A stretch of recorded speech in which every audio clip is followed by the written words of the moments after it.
Just days ago, a white supremacist killed 22 people in El Paso, and so the country is finally having a conversation about this threat. But not everyone is buying it, including Tucker Carlson. But the whole thing is a lie. If you were to assemble a list, a hierarchy of concerns, of problems this country faces, where would white supremacy be on the list? Right up there with Russia, probably.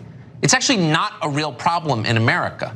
The combined membership of every white supremacist organization in this country, would they be able to fit inside a college football stadium? I mean, seriously. This is a country where the average person is getting poorer, where the suicide rate is spiking. White supremacy, that's the problem. This is a hoax. Just like the Russia hoax, it's a conspiracy theory used to divide the country and keep a hold on power. That's exactly what's going on. Okay, so that sentient thumb thinks that white supremacy is just a conspiracy theory, literally hours, well, like what, 80 hours away from the terror attack that killed 22 people from a guy who said that he wanted to kill as many Mexicans as possible. But that's his job, that's who he is. Yeah. That segment, that 40 seconds was all you need to watch of him for the full year, and you've seen it all. Yeah, the problem I was approaching there and trying to confront this was trying to make sense of what he was saying. And none of it makes any sense, so you just left with the face of, which is the face he starts with, actually. He's trying to figure out what's going on. So the point again made when first just talk about simple racists outside of white supremacists, right?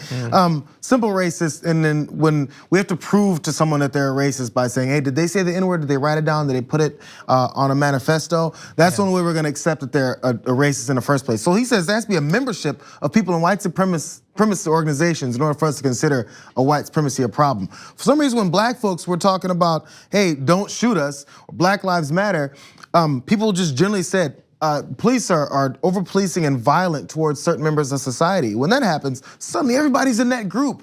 There was no downplaying of that and saying that, hey, people are they're just out there in the streets because it's a problem.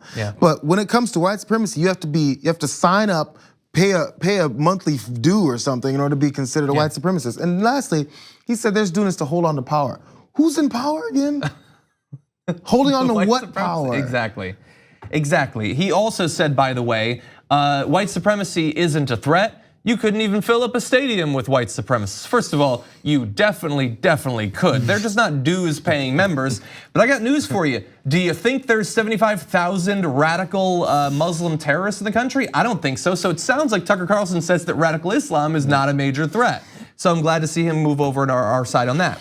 Not only was there attack of this last weekend, the FBI director says that domestic terrorists coming from far-right white supremacists is a gigantic threat. We know that they're killing the most people in terror attacks. We know all of that.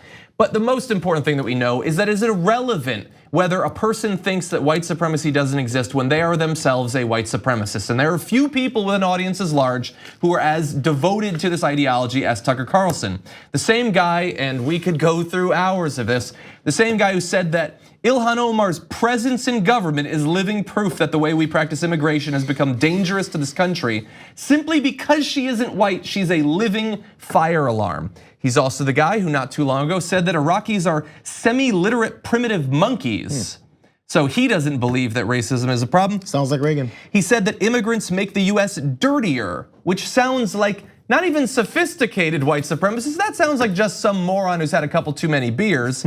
But he's also the guy, oddly enough, who's been endorsed by David Duke, who tweeted, "Can't cuck the tuck," which if you want to endorse me, don't put it that way, please. But he loves Tucker Carlson. Richard Spencer, actual Nazi, said Tucker has become a major public figure, not simply for his talents and good humor, but because he has raised the specter of nationalism, national disintegration, and anti-white hatred, often implicitly and increasingly explicitly. And that is the only place where I agree with Richard Spencer in his perception of what Tucker Carlson is there to do. As Andrew Gillum said, I'm not saying he's a racist. Racists are saying he's a racist. Yes. All hoax, all conspiracy theory. Those words have a little bit less meaning after today, thanks to Tucker Carlson. Thank you for watching this clip from the Damage Report. For more content from the show and access to TYT Network members-only exclusives, go to tyt.com/Brooke. Wait, no, it's tyt.com/John. Go to tyt.com/John to sign up.